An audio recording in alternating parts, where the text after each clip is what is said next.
If I were the devil, if I were the prince of darkness, I'd want to engulf the whole world in darkness, and I'd have a third of its real estate and 4/5 of its population, but I wouldn't be happy until I had seized the ripest apple on the tree. So I'd set about, however necessary, to take over the United States. I'd subvert the churches first. I'd begin with a campaign of whispers. With the wisdom of a serpent, I would whisper to you as I whispered to Eve, do as you please. To the young, I would whisper that the Bible is a myth. I would convince them that man created God instead of the other way around. I would confide that what's bad is good and what's good is square. And the old I would teach to pray after me, Our Father, which art in Washington.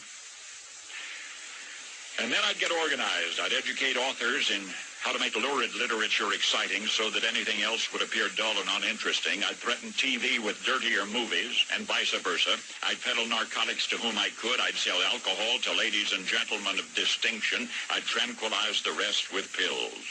If I were the devil, I'd soon have families at war with themselves, churches at war with themselves, and nations at war with themselves, until each in its turn was consumed. And with promises of higher ratings, I'd have mesmerizing media fanning the flames. If I were the devil, I would encourage schools to refine young intellects, but neglect to discipline emotions. Just let those run wild. Until before you knew it, you'd have to have drug-sniffing dogs and metal detectors at every schoolhouse door. Within a decade, I'd have prisons overflowing. I'd have judges promoting pornography. Soon I could evict God from the courthouse, then from the schoolhouse, and then from the houses of Congress. And in his own churches, I would substitute psychology for religion and deify science. I would lure priests and pastors into misusing boys and girls and church money. If I were the devil, I'd make the symbol of Easter an egg and the symbol of Christmas a bottle. If I were the devil, I'd take from those who have and give to those who wanted until I had killed the incentive of the ambitious. And what'll you bet? I couldn't get whole states to promote gambling as the way to get rich. I would caution against extremes in hard work, in patriotism, in moral conduct. I would convince the young that marriage is old-fashioned, that swinging is more fun, that what you see on TV is the way to be.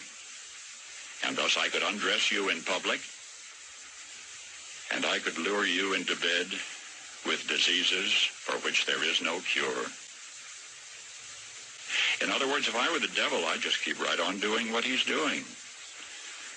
Paul Harvey. Good day.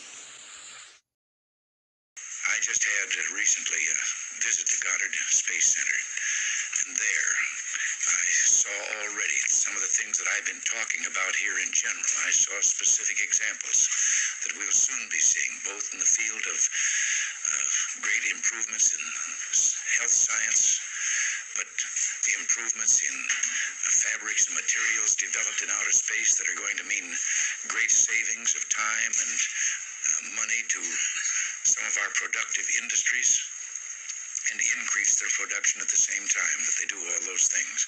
It was really a brief trip through Wonderland. So that's the answer to those who in the very beginning fought so hard